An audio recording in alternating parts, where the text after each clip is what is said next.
Good evening. Welcome to the 10th, surprisingly, episode of BINJ Live, the relatively new show from the Boston Institute for Nonprofit Journalism.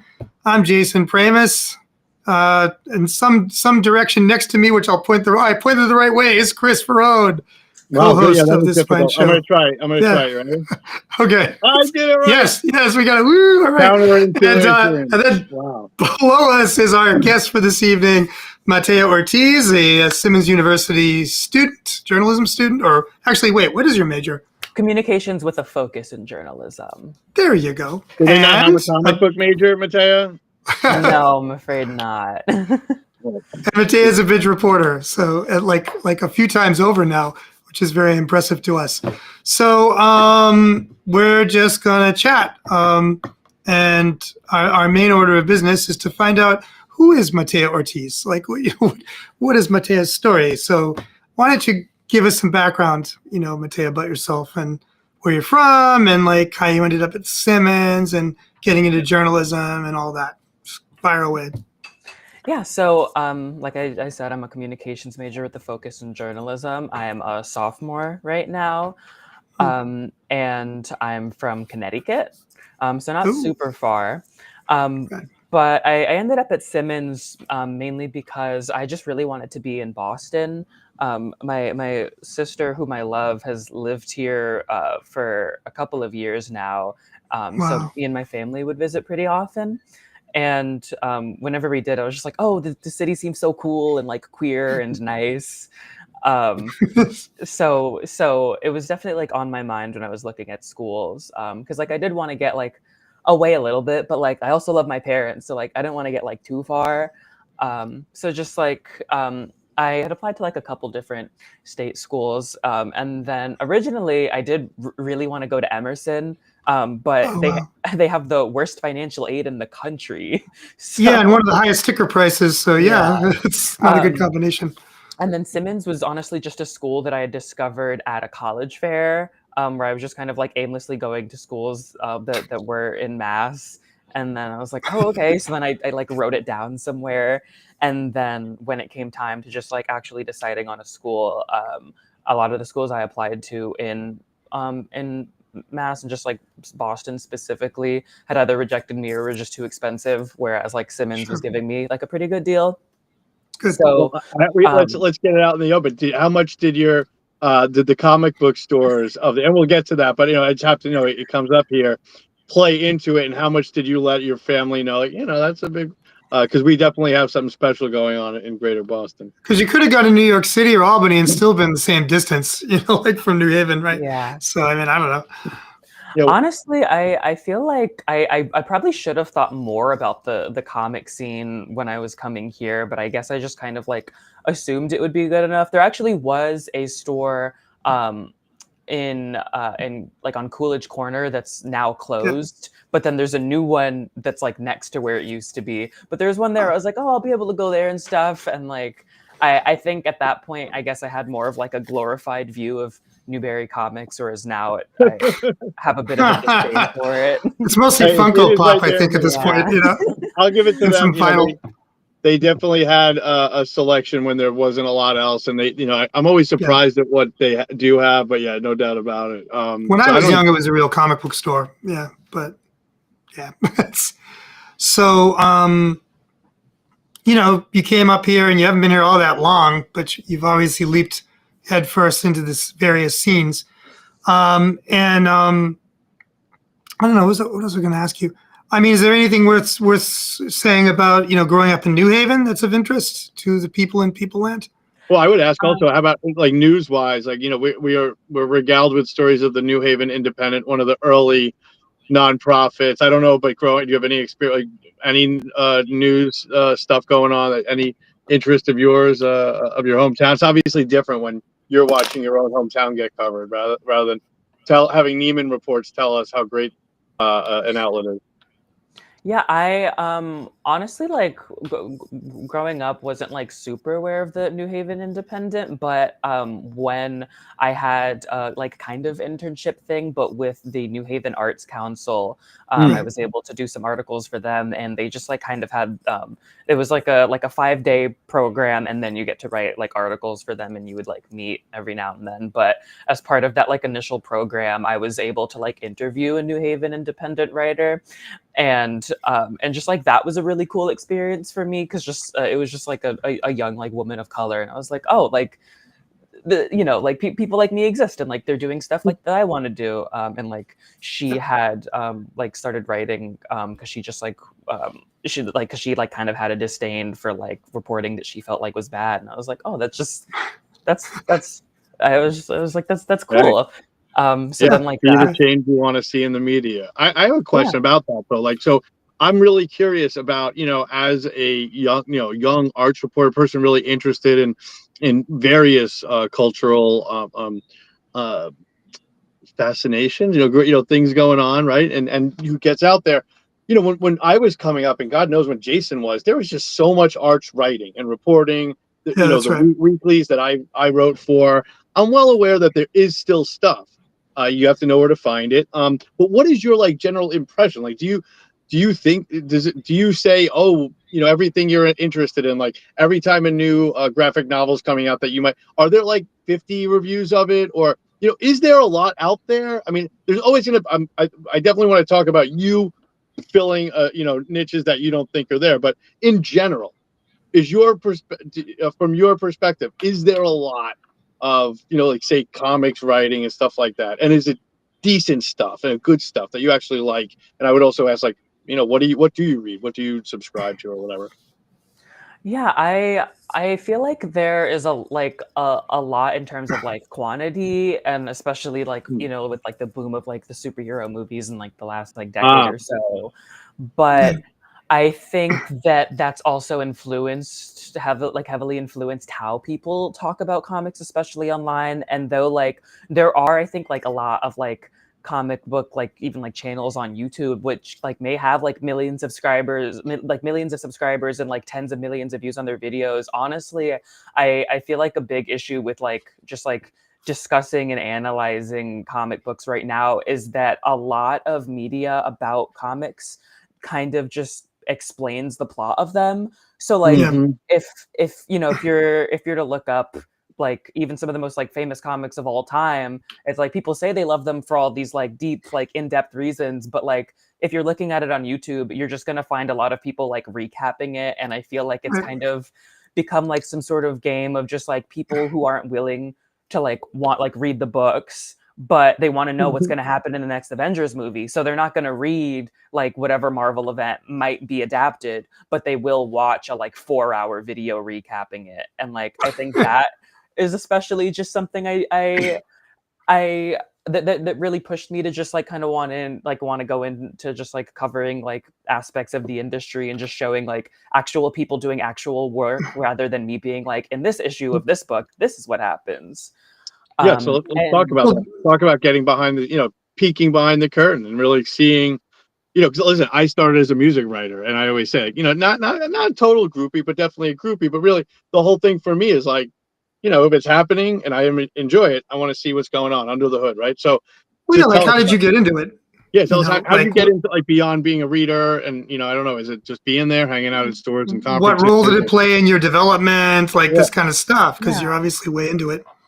Yeah, so just like more generally, like I grew up being like raised liking superheroes, but it wasn't like comics weren't like a particular interest of mine until freshman year of high school, where I had an English class with a very nice woman who used to be a reporter, and we just like had like a designated like reading time, and I didn't want to read any of the like normal novels that she had in there, but her husband was a big fan of comics, and when he read something he would then give it to her. So then I Oh, started cool. reading comics, and Daredevil became a particular interest of mine, but just like nice. at a I guess it was my first year of high school was the first year of school coming back from COVID, and I think Wow. just seeing this character who, you know, he's a blind person with like these enhanced senses, but just like reading about this person who is so detracted from like the normal like realm of perception and so caught up in like this other world, I think really appealed at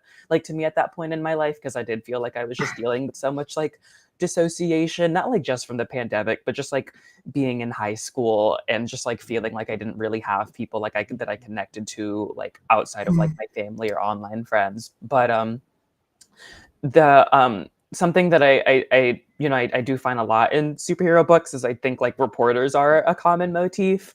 And even though like Superman is like the classic one, there's a Daredevil character by the name of Ben Urich who's been around about the last like 40 years, but his whole thing is just that he's just so like always getting beaten up and like trying to help out Daredevil, but just like always ends up like, you know, printing like, you know, truth about like the bad guys. And like there's an early story with him where he finds out Daredevil's identity and then just wants to know like why Daredevil is a superhero. And it kind of just becomes like a recap of his origin. But by the end of it, Ben Urich's like, all right, well, I'm not going to print this. I can't like ruin your life. You're a good guy and you can't do this good work. So I think that just kind of like value of not like just reporting about like what's true, but like also making sure that like my values of just like making sure that people are like safe and that like important people are being covered really developed there. But also in my junior year of high school, I took a class with the same teacher who had like helped me like given me the comic books that I got like that got me into just reading comics in general. But this actually was a journalism class, and I had just taken it because I wanted to have another class with the lady that I liked. But we in the towards the winter, we had an assignment where we had to write an article, and I did like a very whatever article. I'm just like, it was like the top 5 comics of 2023, and looking back, it's not a list I really agree with. It was just kind of like the 5 most recent books I had read, but I had done that, and then I was like, oh wait, I can like write about my feelings with comics, because like at that point, you know, I was about like a year or two into like reading comics every day, and like it was something I had a lot of opinions about. So initially, I was just like, oh, I want to be an opinion writer. I want to write about my thoughts on comics, and like that's kind of what I continued to do for my like my high school paper. But once I started writing for the New Haven Arts Council, was when they just told us that like we had to report on stuff that was like going on around us. But I was like, I still want to do my little like comic type stuff. So I just started reporting on comic stores that were by me. And I think that just like gave me a much deeper appreciation for comic book stores, like as a physical space. And just like, you know, like as like a third space sort of, because like I would because I done 3 articles for the arts paper, and 2 were on different comic stores, and then 1 was on a Comic Con. But for those 2 like comic store ones, I essentially just like went to the comic store and hung out for maybe like 2 to 3 hours and just like interviewed different people. And just with that was a really interesting experience, because like each store like brought different people. Both were like they're like sister locations, but one was like right in New Haven, and it was interesting because that one brought in a lot of like younger people, or people who are just like kind of coming in to browse, and like people who like generally had more like hope about the industry. Whereas when I went to their other location, which was in Milford, and which is more of like somewhere you would specifically drive to for comics, because it's just that's like the burbs, I guess. Somewhere, yeah. That one had a lot more people who were older and like had, you know, like weren't as happy about the industry anymore. And even just stuff like that, where like, depending on what comics, like, you know, realizing depending on what comic store I go to, I'll find different people who feel a different way about the industry. Like, I think that made me just like really enamored with just like, oh my gosh, like, not only do I have my own opinions about all this stuff, but like I can go to a place and find all these people, and then like generally their opinions kind of align based on the location. So that's like, I think what really got me set into like, oh, I just want to talk about like other people, but also like comics when possible. That's a great answer. I got to say, if any intern, I'm sure Jason will be referring these interviews to future prospective interns. And if there are any out Yep. there, this is what we're talking about when we say, what are you interested in? Get your, Yeah. into, if you're We'll there let you already. do it, I always say, like, if you're at journalism, you're at this, like, you just dive in. And Mattea, you are such an example of like diving in. I love it. I just also want to say it really hit home because, I'm from, I was just visited this past weekend from Flushing and then Bayside, Queens, New York. It was a tough area. I'm not a tough kid. The comic book store was a unbelievable refuge, even though, actually, no, hold on a second. Is that between you're electrocuting yourself out front? Like you just did That's it. the old neighborhood. Well, that's when the kids were So- kids. But so these are actually, here's a collage of some of my era. Whoa. Try to put it up closer, Chris. Oh, yeah. There you go. Yeah, it's better. I see Superman. Some And some other comic books. some strange stuff. But anyway, I think Punisher. Yeah, I used to read that. I don't know, and I know there's been some cancellation around Transmetropolitan, but I, of course, must shout out Spider Jerusalem, who I grew up, reading as a journalist. Not that I aspired to be like him. He's kind of like a Hunter It's super Thompson. belated canceling. What? It's super belated canceling, but yeah. No, I don't. I think something with one of like the inker or something. I don't want to talk out of turn. But anyway, I want to say, so Mattea, as far as and I love the observation because of course it's like, reporters, journalists, writers. It's not, not just in comics, just in pop culture. Oh, before I forget, I have to ask, what do you think of the Daredevil series? Are you a fan of the? I love the original 3 seasons a lot, and then I feel fairly mixed on it returning. Actually, for my school paper, the Simmons Voice, I wrote a review of the most recent season of the show. I generally I love it a lot. I love the first 3 seasons, but then when it was brought back this year, post a 7-year cancellation, not the. I wasn't the biggest fan of the most recent season because I'm not sure how much you two know of like the weird production stuff behind it because nothing. So they had they initially planned for it to be less connected to the original show, and they filmed about half the series and then decided that it was not good enough and people weren't going to like it. So they brought in a new creative team to then make it more close to the original show in tone, but also just like in connections.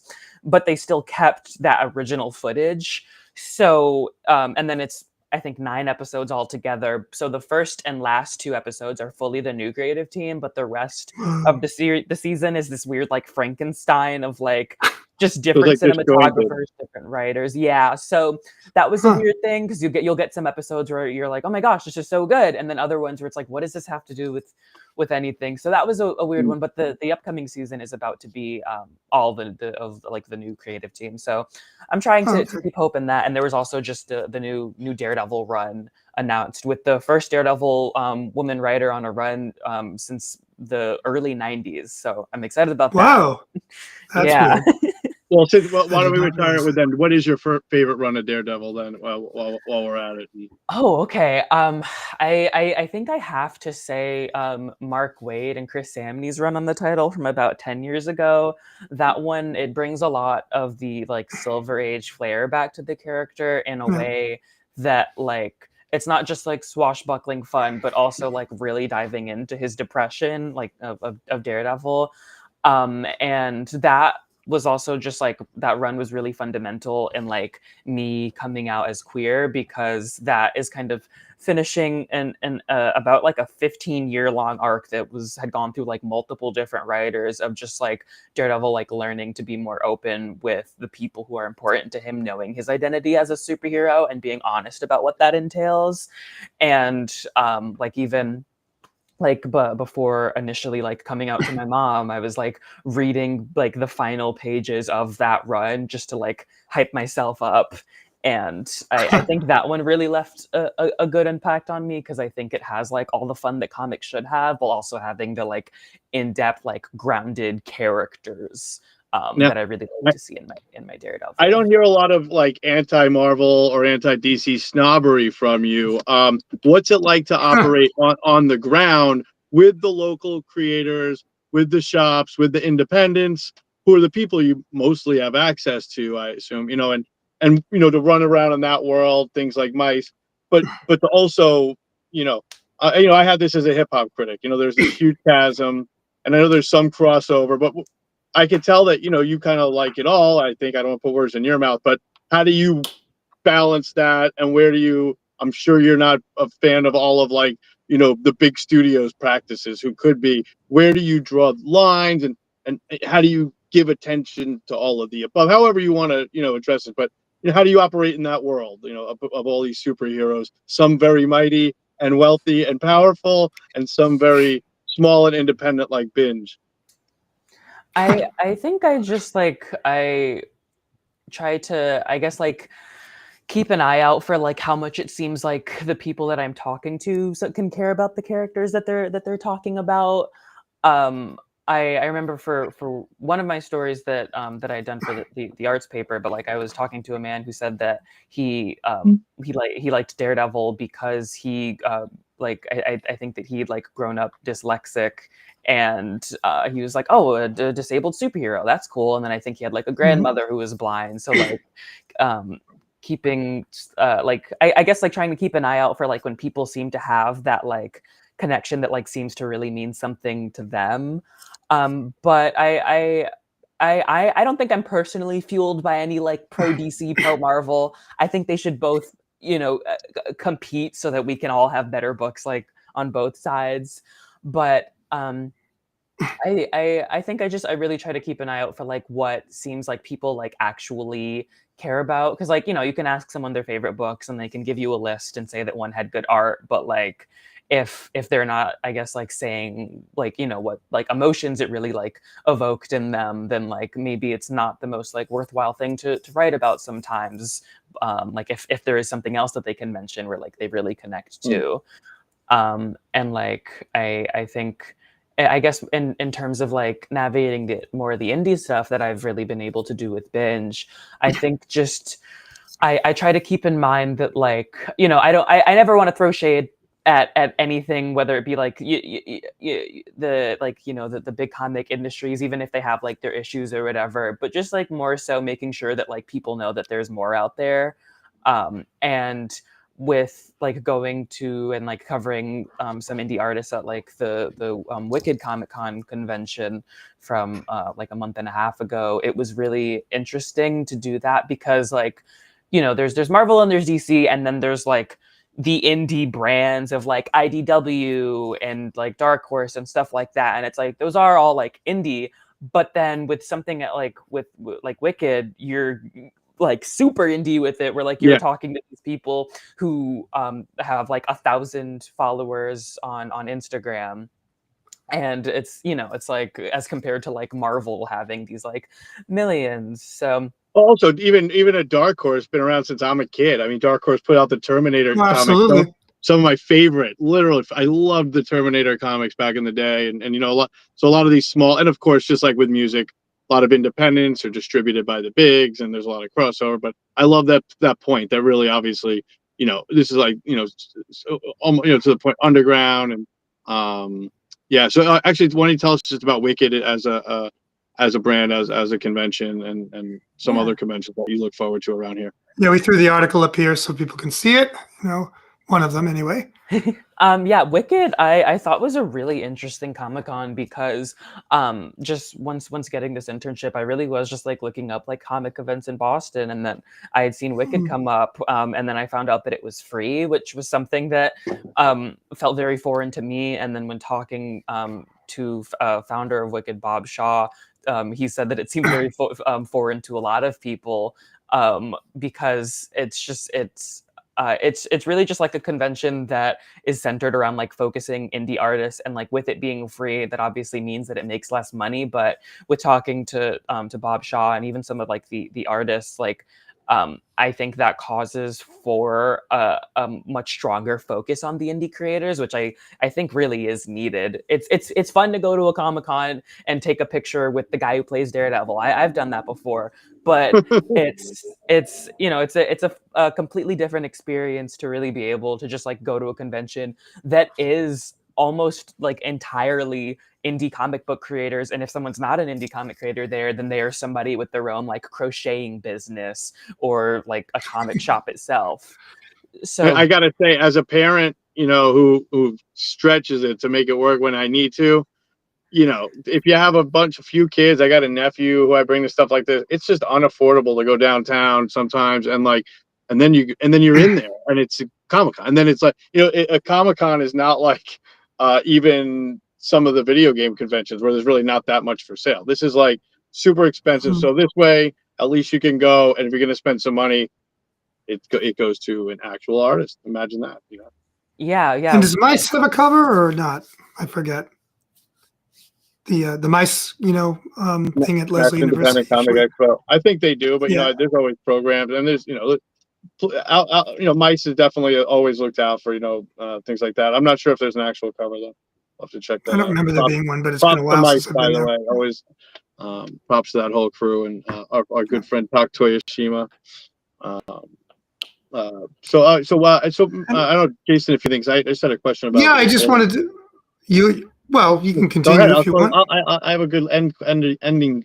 Well, I mean, let's see. I had a couple different directions I was going to go. Like, one is just personal. I was only on the periphery of the comic scene. My brother was more into it, and my brother ended up, you know, staying with fantasy role-playing gaming, which runs closely alongside comics, right? And then having a company of his own and struggling along in that industry the way we struggle along in journalism, you know, as independents. Very similar, right?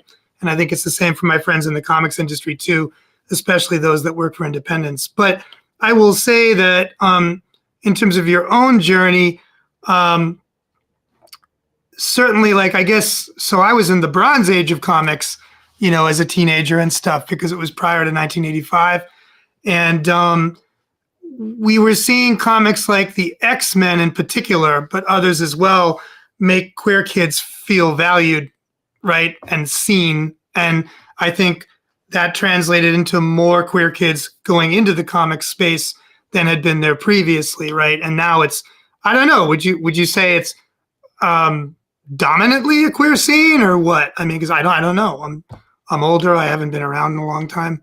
I go to like kamikaze sometimes, but that's all I see.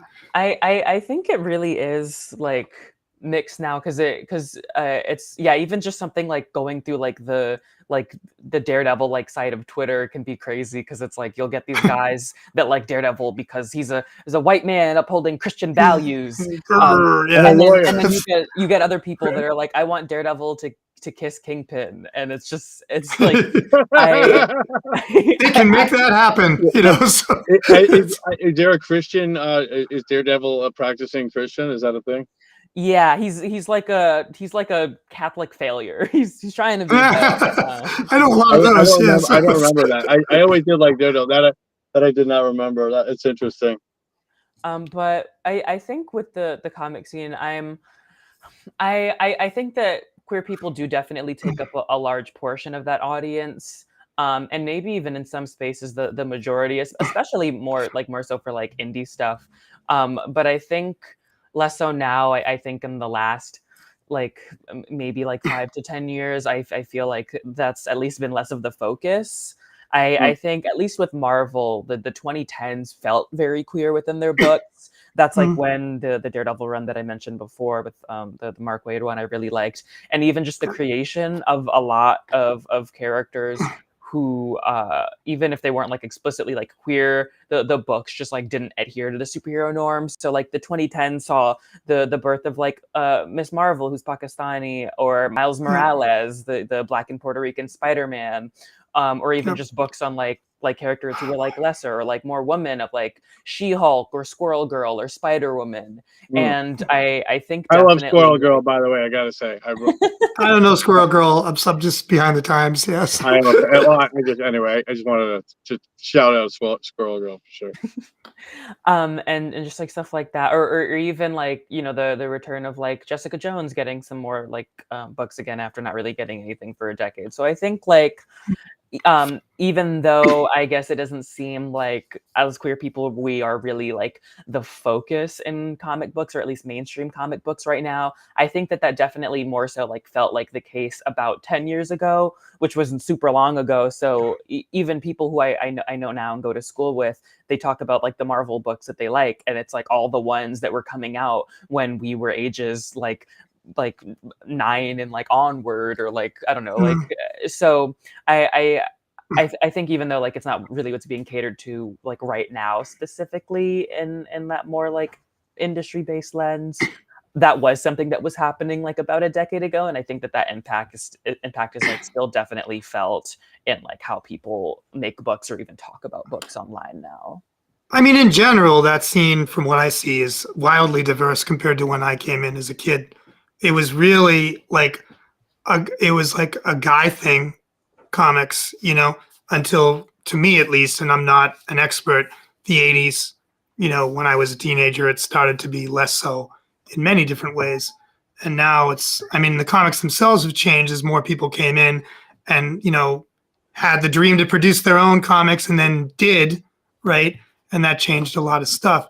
At the same time, though, you know, the massive comic book movie phenomenon that you mentioned earlier has almost put some stuff back in the bottle. I feel like it's gotten too huge and too, I don't know, mainstreamy. It's like I think some of the diversity is still represented on screen, but I don't know. It's like kind of lost some of its edge, and also brought though, I gotta say, a lot of what?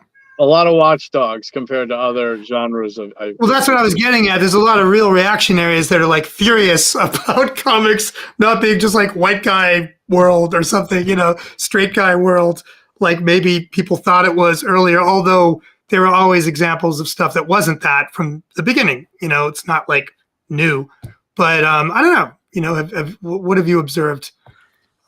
Yeah, that's really been an interesting thing, because like that's alongside people wanting to watch people recap comic books, people also want to watch someone like talk about the movies, and like, you know, even like movie reviews like on YouTube, I think have like really boomed. Do you do any YouTube stuff? Just do you do any video stuff? Or yeah, I actually I do not too much, but I do try to like analyze, I guess, like comic stuff sometimes, or just like talk about movies that I like. I'm not super active on it, but that is a thing I do. Is there a channel we should know about? Yeah, it's titled Girl with Much Queer. It's a play on Daredevil being the man without fear. Let me just add this. So let's see. Girl, are there any capitals involved in this, or is it all one word? It's all one word. The first letter of each word is capital, but it should come up if you just put it as Girl with Much Queer? Yes. I'm just gonna on YouTube. I'm just gonna give you a little ticker here. Okay. Well, I want to ask my thing then, if since you know all media considered. So you know, obviously you are ambitious. There we go. You got a lot going on, but you still have some more school, obviously. But you know, we're always Jason and I play like what, good cop, bad cop, or you know, there's hope in the industry. There's not hope in the industry. For someone like you, obviously, there's more paths than others. That you're actually interested in something that's popular, and also if there's anything else you're interested in, you want to talk about, please let's do it. But I'm just, where do you see a path? Like, what's a you know, what's of interest to you? Would it be part of a team? You're like, would you be interested in something like an LA Times, like a real kind of formal thing, or is that not even a thought to someone like you? Are young and you're already doing your own media, you know, and kind of getting some, you know, you have your chops, you're getting your chops. Where do you see yourself taking your interest and reporting in the next couple of years? I think I would definitely like to do something that's like a little bit like professional, but not like too extreme or like too, I guess, like restrictive. But Right. like I would like to keep a focus on like comic books in my work, because like even though there are a lot of like eyes on the industry and people talking about it, a lot of what I do see is just like old white guys, and like I do think that we need more like diverse voices in that. But something like Polygon is like a YouTube like channel thing that I like. They're more so like video game based, but just like Okay. I've seen their stuff. Yeah. yeah, but just I think something like that, like with more like comic focused work, where like I could kind of bring in my own perspective. I think would be like a nice like dream role for the future. But just like being able to like interview creators and like go to like the more like niche like kinds of events I really like to do. But also just like I want to just like report on just things that like have to do with like identities I care about, like whether it be like people of color or like queer and trans people. Um, so like I'm not sure if there's like a specific thing. I feel like I have tried to have like a broad understanding of like I like video stuff, I like writing for stuff. Like I don't know, like I don't know if it's like an actual goal of mine to ever like work like on a comic, because like that kind of I've never really been like a fiction writer, or at least like a good one. I like grew up loving like writing, but then Yep. I Yep. was I like, feel you on oh, that directly, by the way. Church and state, yeah. whatever, it's all good. I trust me. I think it's, I don't know. I mean, listen, if you end up doing it, you end up doing it. For me, covering hip hop for years and years, one thing about rap is I love it more than anything, and I am tone deaf. And even if Oh, I did grow up in the era, like when every white kid is also a rapper, I'm not yeah, from my that cousin era. included. I Yeah. probably still wouldn't have rapped because I just, suck at it. And I think it's great to have that kind of reverent, you know, uh, even all the local, I'm in awe of every, even local rapper, anybody whoever recorded a good track, you know what I'm saying? So I think I can respect that, but you never know, maybe one day you get inspired, to do it. Has has Boston lived up to your expectations? I was going to ask. In your first year plus. I feel like it has. I think I've definitely found my people, especially just like with Simmons being like a woman centered institution. I think that the community cultivated there is a lot stronger and more aligned, generally speaking, than like other schools. I feel like. Yeah, I think you're right. And I feel like there's a lot of colleges where people are just there to go to college, but I feel like with Simmons, everybody has their own reason of like why they wanted to go to like a woman-centered institution. And just like even just like generally like people like agreeing politically there is like something that like for the most part I'm able to like perceive and like feel more comfortable in spaces, and just like everything feels a lot more like specific, whereas like in high school it's just like everyone's getting taught about everything, and like it's whatever, and everybody has to go to school. Whereas like I think with Simmons it's uh like just it's really been like I think specific, and like everything that like I've experienced, where it feels very like it feels everything I've experienced there feels very specific to Simmons, and just like Boston in general. I like being able to go around on the train. That's nice. I've yet to get my license after failing my test in the summer. So when I go back Oh, to wow. Connecticut, it's just a lot of having to ask my dad for rides. I got mine when I was 20, by the way. So, and like a girlfriend taught me to drive in Missouri, over like 2 weeks. It was, so you'll get there. It's okay. But yeah, the train's cool, and it makes us a little more European than a lot of other American cities, in a lot of ways. I mean, that's one thing. There's other things too, but more global, I suppose, that we do have a, half decent public transportation system, although Chris has spent a lot of time reporting on its many flaws, mostly self-inflicted.